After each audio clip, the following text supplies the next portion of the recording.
as yours, then you think, well, if something is going wrong, it must be that they made a mistake because they really care about us. They don't care about us. The government does not care about its own soldiers.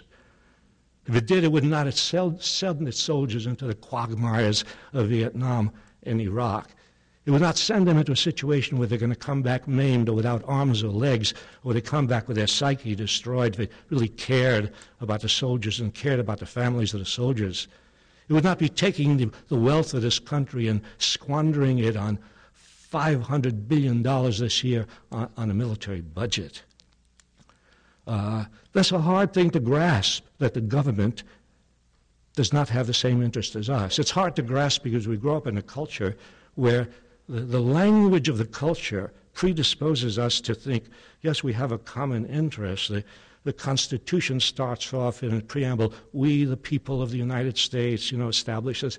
It wasn't we, the people, who established the Constitution. It was 55 rich white men who established the Constitution. I know you're not supposed to say anything about the Founding Fathers. They're our fathers. We're all one family. Not so. The Founding Fathers were slaveholders and merchants and bondholders, really. And sure, they set up a government that was more democratic than other governments in the world. They set up a government that was independent of England, but did not set up a government that was a government of the people. They set up a slave-holding government that was going to do the interests of the bondholders and the merchants. The interests of the government and the interests of the people right from the beginning were not the same. And that same difference of interest has continued down to the present day. All through look at the history of legislation in this country. It's class legislation. It's legislation that has always benefited the upper classes. There's always been subsidies for the corporations and subsidies for the railroads. They didn't call it welfare. When the government began helping poor people, they called it welfare. When the government gave hundreds of millions of acres of land to the railroads, they didn't call that welfare. But the legislative history of this country is a history of legislation favoring the rich, to put it bluntly. And there were some breakthroughs, there were some oddities, there were some moments in history when this was not true.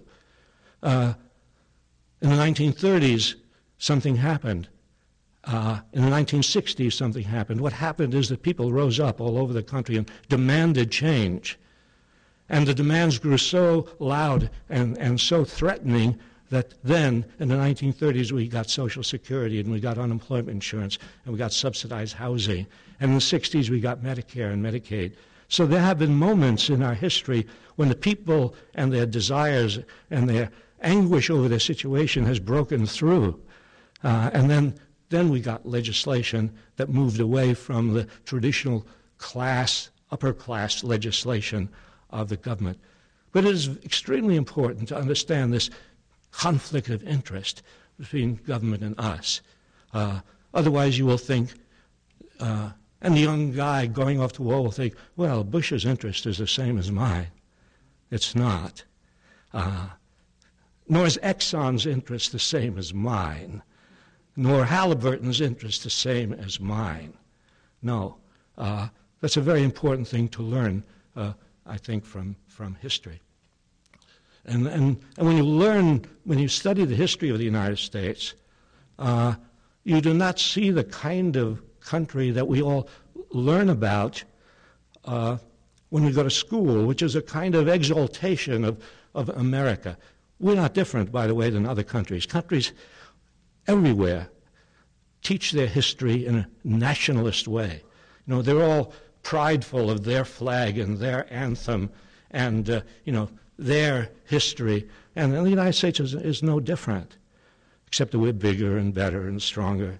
But we grow up in this country singing the Star-Spangled Banner and, liberty and justice for pledging allegiance and all of that. We grow up with the idea that we are special, we are different. We are the Boy Scouts of the world. We help countries across the street. We're good. We have our little problems. like slavery, maybe. Maybe we weren't nice to the Native Americans. We have our little problems, but basically we're okay. Well, when you look at the history of this country, we were not. We were not.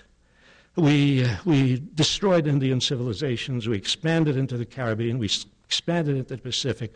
We sent our young people to war again and again. We did not take care of poor people. When poor people organized, when workers were organized into unions and went out on strike, the government called out the police and the National Guard and the Army to suppress their strikes. That's the history of labor struggles in this country. So it's not the kind of glorifying history that too many of us, grew up with. And when I say that, and when anybody says something like that, there's a kind of fear of saying it. You're putting down our country. You're unpatriotic. No, I'm not putting down our country when I am honest about what our government has done. I'm putting down our government, yes, but there's a distinction between the government and the country. It's a very fundamental principle of democracy that the government and the country are not the same. The government and the people are not the same. That's the basic idea of the Declaration of Independence, which says governments are set up by the people. They're artificial creations. They're set up to achieve certain ends, the right to life and liberty and the pursuit of happiness, equality. And when governments become destructive of those ends, according to the words of the Declaration of Independence, it is the right of the people to alter or abolish the government. That's serious. Those are revolutionary words. But after all, it was a revolution. And there's something about a revolution that brings out some honesty and also brings out the idealistic language and hopes and dreams which may not be realized. Because, no, the dream of the Declaration of Independence was not realized, but it's there. It's telling us that governments are not to be obeyed simply because they're governments. To be patriotic is not to simply do what the government says. To be patriotic is to subscribe to the principles of the Declaration of Independence, to check up on the government to see if it really is fulfilling its obligation to take care of our right to equality, to life and liberty and the pursuit of happiness. Patriotism, in the best sense of the term, means following those principles. And when the government doesn't follow those principles, the government is being unpatriotic. So we must be honest about ourselves, about our history, about the history of our government. And I think that maybe we need some confession on the part of our government leaders, an acknowledgement, like in Alcoholics Anonymous, where they get up before, and confess, yeah. And maybe, Cheney and Bush and the others should get up, form a group called Imperialists Anonymous.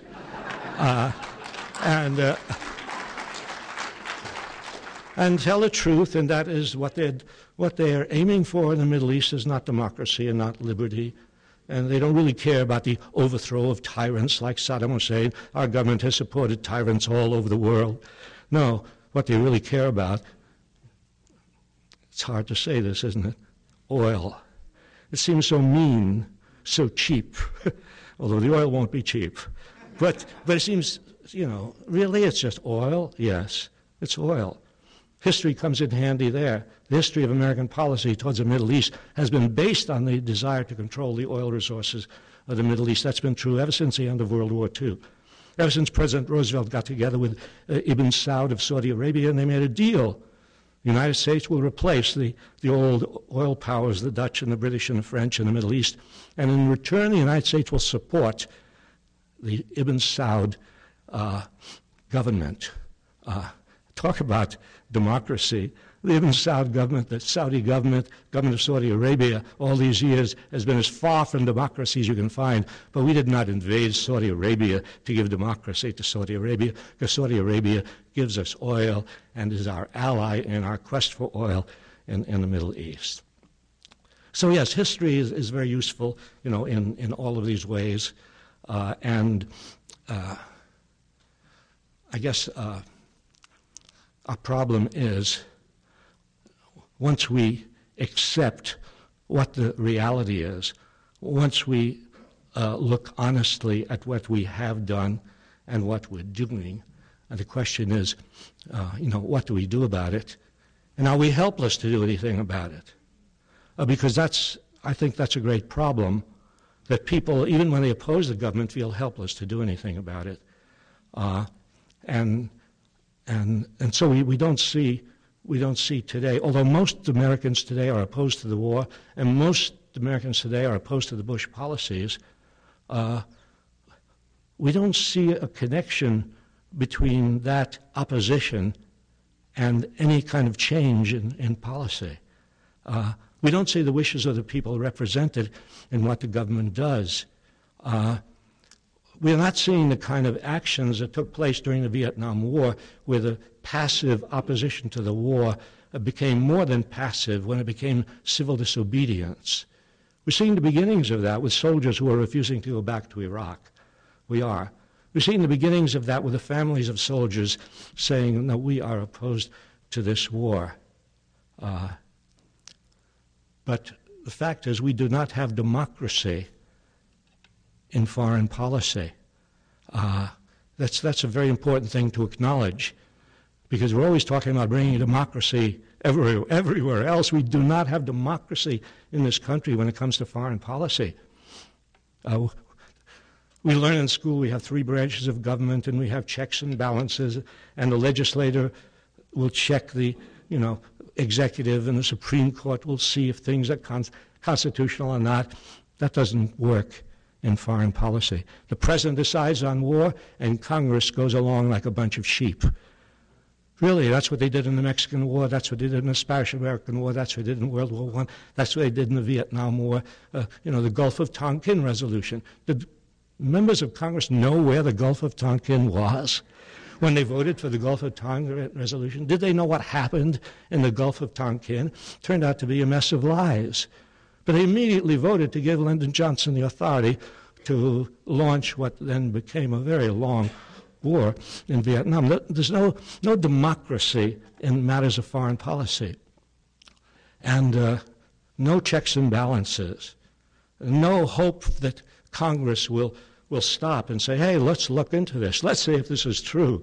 And no hope for the Supreme Court deciding that a war is unconstitutional. And we have not fought a constitutional war since the end of World War II. Constitution requires that Congress declare war. Congress has not declared war in any war that we have fought, of the many since World War II. Well, you learn in school, if something is unconstitutional, it's the job of the Supreme Court to say so and do something about it. No. After all, so who are the Supreme Court? Just because they wear black robes doesn't give them any special moral standing. They are political appointees, and they do the bidding of the people who appointed them. So if they don't have democracy in the upper reaches of government, if we can't depend on checks and balances on representative government, that all obviously, I think, leads us to the thought that if we're going to have democracy, it depends on us, it depends on the people. And historically, that's been the situation. Historically, when working people found out that the government is not going to do anything about the 12-hour day, they organized, they went out on strike, and they won the 8-hour day. When black people in the South saw that the government, not just the state governments, but the national government, was not going to do anything about racial segregation or brutality in the South, then black people organized. They demonstrated. They went to prison. They were beaten. Some of them were killed. But they created a national commotion which finally brought democracy alive. And that's the situation we're in today. We need to bring democracy alive today, and it requires the actions of ordinary people. And we mustn't despair about the fact that the government has all the power. The government has the FBI. They have all this secret apparatus. they are watching us. I don't think I'm paranoid.